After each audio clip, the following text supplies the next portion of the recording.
Welcome to Beyond the Footlights. I'm your host, Amanda Lamb. What makes performers who they are? How did they end up traveling across the country and entertaining people night after night, making themselves vulnerable, sharing their talent with strangers? In Beyond the Footlights, we give you a peek behind the curtain into how performers developed their unique voices and learned to share their gifts in a way that brings us pure joy. My guest today is comedian Matt White. Full disclosure, Matt was also my teacher for Stand-Up Comedy 101 last year at Goodnight's Comedy Club in Raleigh. And it was a tough job, taking a group of people who had never done comedy before and getting us ready for a show in just a few short weeks. It was thrilling and it was terrifying. Matt, welcome to the program. Thanks for having me. So I was your best student, right? No, I'm just kidding. You love all your students equally, right? Equally. That's what I have to say. No, okay, no. I've had a lot of good students here. You're very inquisitive, so this is good. Yeah, well, I do ask a lot of questions. And so we are speaking tonight at my new home studio. And I want to talk a little bit about Goodnights, though, because I know you have done a lot of comedy at Goodnights. The club started in 1983, and it was in a 1930s Art Deco building. It was an old ice cream factory, which is across town from where it is now. It was on Morgan Street. And that was a time when comedy clubs really only existed in major cities. So since that time, almost every famous comedian that you've ever heard of, from Jerry Seinfeld to Chris Rock to Robin Williams to Kevin Hart, has graced the stage there. And it just basically became a regular stop for performers to stop on their national tours to try and get out new material in a more intimate setting. So Matt White is a regular at Goodnights. He's also a teacher. Matt, let's first give our listeners a little bit of your background. You've appeared at venues and comedy festivals all over the country. You co-produced the Oak City Comedy Festival in Raleigh. You've opened for many high-profile comics and won numerous awards, including Best of Fest in 2022 at the Rubber City Comedy Festival, and in 2019 at the Cleveland Comedy Festival. You were crowned NC Funniest in 2020, Carolina's Funniest Comic, and Port City's Top Comic. That's in Wilmington. And these awards are all great. They're awesome. But what really impressed me about you from the second I met you is that you're always working on your craft. You're always writing. You're always in front of a mic. I mean, you're a hustler. Was this something that you've always been doing, dedicated to honing your skills as a comedian, or did this evolve over time? It's something I've always been doing. I had to create my own way to get into comedy. So I started at ECU.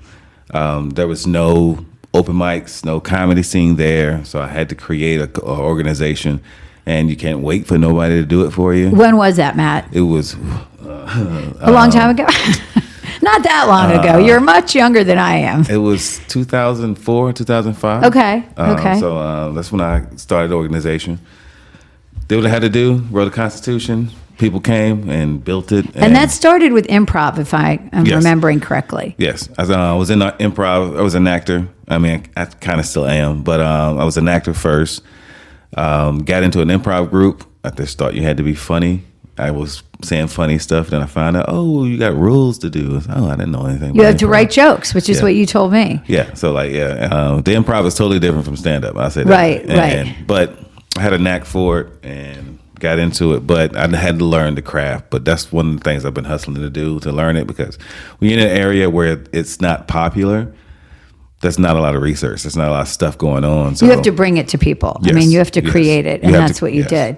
I always am interested in how funny people became funny. Mm-hmm. When you were growing up, did you have funny people around you in your home, your family, your friends?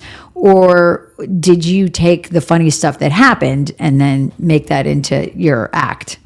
A little bit of both. My brother was one of my funniest people that I know. We shared a room, and he's 2 years older than me. But he's one of the reasons that kind of shaped my personality a little bit. But I had my family, bold, blunt, in your face. They'll say whatever. So most of my family's pretty funny too. Where did you grow up, Matt? Hereford, North Carolina, small town, North Carolina. And so there probably wasn't a lot of comedy there either. There weren't people to follow. So still isn't. Did you see people on TV or hear people on the radio that you thought, oh, they're pretty funny? So I used to watch, almost everything I watched growing up was either music based or comedy based. And I used to watch comedy growing up a lot. I watched it twice a night most of the times. I watched it at 10 o'clock, and then I watched it again at like 2 o'clock, which is the main reason I don't sleep right now. Because you love comedy. Yeah. Well, tell me about, I remember you said your sisters. How many sisters? I have 6 sisters. Oh, I mean, right there. Like, there's so much going on with that. I'm sure you had a lot of comedy in your house. Drama. And where did a lot of drama. Where did you fall in that lineup? I am the baby boy. Oh, 6 older sisters. I don't know, it's 5. I'm baby boy. I got a younger sister. I got you. 5 okay. older sisters. Wow. So I'm sure there was a lot of fodder there. So you got a lot of inspiration, I'm sure, from your family. But now comedians look around, right? You pay attention. I know one of the things you said is you listen. You listen to people's conversations, how they talk. I'm a writer. I do the same thing because I do fiction writing. And so obviously, I want things to sound as realistic as possible. What are some of the places that give you the biggest inspiration right now? I'm always down at the comedy club, to be honest with you, and my classes, which is weird, give me a lot of inspiration because some of them don't really realize that they're funny, but they just say stuff and they just spark certain things. Yeah. Like I love the classes because I end up making them laugh throughout the class. It's almost like a show in a way, but it helps the class too. Right. So you're getting information there from them. And I guess it's just being aware, right? Like things that other people might see and not realize how funny they are. You pay attention to that and then you write them down and eventually hopefully use them in a bit, right? Yeah. I mean, some of it, but it's just, I look everywhere for most bits. It has to be something that goes like, there's something there. Exactly. And then you work on it. Yeah. I know you talked to me about that when I started. I thought I was funny, and you were like, well, maybe you're party funny. And I went, oh, so I can tell a good story, but you always talked about, you have to craft it. I mean, even the people who make it look effortless, right? They have it written down. They have it, a beginning, middle, and end, and they know where they're going. It's not ad-libbing. No. The ad-libbing is ad-libbing off of stuff that they already know. It's just things they're probably already thinking, or something that comes in the moment. In the audience, for example, when you're doing audience work.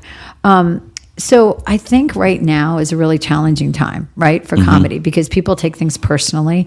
People are easily offended, and that has been happening for several years. So how do you find relatable stuff that people are going to find funny and know where that edge is, like know where you can go? Is that hard? It is hard because I don't know, nowadays you don't know who's going to be offended. That's good. That's a good point. And you also don't know what audience you're getting, right? Yeah, I mean, I have you no might look idea. out one night and say, well, they're a lot older than I expected, or they're, whatever race or gender, you don't know. Yeah, So they're more woke than I expected. Yeah. And you got to be careful, right? Have you ever told a joke that you thought, oh, that might get me into trouble? Or is that like every night? And that's a night that might get me into trouble. Like a lot of times, if I can see in the audience and kind of test the waters a little bit, if they don't like certain things, I know I'll tell them, Right. well, y'all ain't gonna like this. So if it won't get me in trouble too much because I kind of know if they're not gonna like it. Right. But I'm not that. I don't know. I stick to myself mostly. Yeah, you self-deprecating, and Yes. I think a lot of comedians are doing that now because of where we are in this point in time in history. And I think also, do you try out things? Do you do a joke and you go, oh, that didn't land, I'm not using that again? Or you do one and it really lands and you're like, okay, that's staying in, So if I try something and it doesn't land, the goal is to try to get it to work. Make it better. Yes, it's why didn't it land? Why? Because you can always adjust it. Right, sure. But it's just having a lot of stage time. If you have a lot of stage time, you can easily make it work in a couple of weeks. But if you don't, you got to try it whenever you get on stage. But the goal is to figure out why it doesn't work I don't know. I feel like everything can be funny. You just got to find the way into it. Absolutely. And especially if you find it funny, somebody else is probably going to find it funny, Yes. And so it's a matter of figuring out how to tell it or share it in a way that they get. Why is Good Nights a good venue? I mean, you've introduced shows there, you've done shows there, you teach there. Why do you think it's a good venue? Because every time I'm there, it's packed. I think it's a good venue. I don't know. I think the overall vibe of the place, I don't know, it has you walk in the building, it has like even the old club had a good vibe to it. The new club has a good vibe to it. It's like old school kind of. Yeah, it's not like a glitzy comedy club. It's like, even now, like you said, it's like in a basement. Yeah. It's got that feel walking down. It's okay. All right. It sets the tone a little bit, especially in the basement area. But I don't know. I think it's just a good vibe. Just a good time. It's a good night. Everybody, the name fits what normally happens. Yeah, when you're there, I've never seen anybody have a bad time there. So I think it's definitely that kind of a place. I know part of your teaching is mentoring, and a lot of your students are not there to become comedians. They're there because this is a bucket list thing, which is what I did. Mm-hmm. I will tell you, my career in comedy has ended. I'm a one and done, but it was really fun and I loved it. So I would recommend to anybody to take the class if they have any interest in it. But how do you, I know you have a lot of young comedians that you get to know, just in general through the club scene. What do you tell them? I mean, how do you mentor them? Because this is a tough career. It's hard. It's hard to mentor them. Like I'm always trying to find different ways to reach them because all of them have different types of thinking about what comedy is, which is they don't realize there's so much in it.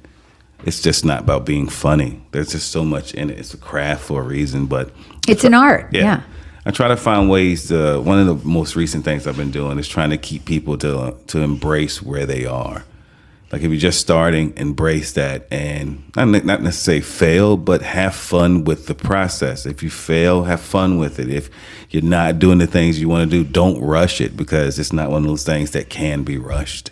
And I think you told us in the class that like every comedian at some point fails on stage where it doesn't land and people are just looking back at you like, what? And I mean, you have to deal with that, right? You know that you're not going to be great every time. You hope you are. It's a part of the process. Every new joke goes through that process of, okay, this has to bomb a couple times before it gets better, but the bombing is why it gets better. Yeah. And I mean, I know there's always this kind of belief that comedy, really good comedy is born out of pain, right? Mm-hmm. That people who are really good comedians are people who have come from like dysfunctional backgrounds and everything. Mm-hmm. But in a way that kind of describes all of us, right? Yeah, The comics are complicated people who are able to bring for whatever reason, these stories to people in a way that just touches them, right? Yeah. It affects them, know? There's nothing better than laughing. I mean, there just isn't. There's nothing better.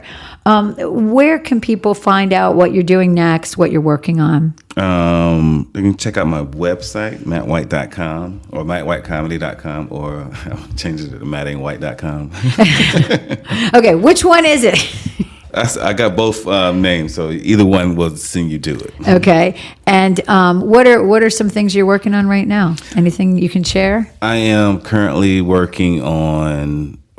We're taping another like special, or I won't say special, but a video special. This year, I've been working on material like topical material. So basically, things that are happening in the world right now, and trying to figure out a way to make people laugh and talk about them. And the other thing, I think we live in a really, there's a lot of negative things happening in the world, right? So much. And so it's important to have that break, for everybody to laugh. And I think that's the joy that comedians bring people. You can't underestimate that. Yeah. Do you do it because this is all you've ever wanted to do? You do it because you can't not do it? I cannot do it. But, I do it. I don't know. I love it. I love making people laugh. I've always loved making people laugh. Something that I tried to do before I even got into comedy like that. So it's a part of me. So I enjoy it. My goal is, it's not about fame. It's just to do it for the rest of my life. So That's kind of how I look at it. I think I need to set different goals or practice. Well, I think when I see you on stage and when you were my teacher, it's really obvious your passion. And when you're having a good time, I think the audience is having a good time. So obviously, I was very impressed by what you do. And I really thank you for being my teacher. And I also thank you for sharing your story with us today. And hopefully other people will hear it and it will inspire them, because I'm sure there's other young comedians out there like, this is a tough road, right? So thank you, Matt. I appreciate it. All right, thank you. Appreciate it. This show has been a production of Stage Might Communications. It is researched, written, hosted, produced, and edited by me, Amanda Lamb. The music for this podcast is composed and played by Reginald Griffin. The opinions of my guests are their own. If you have any ideas for the show, please reach out to me on Facebook at Stage Might. Thanks for listening.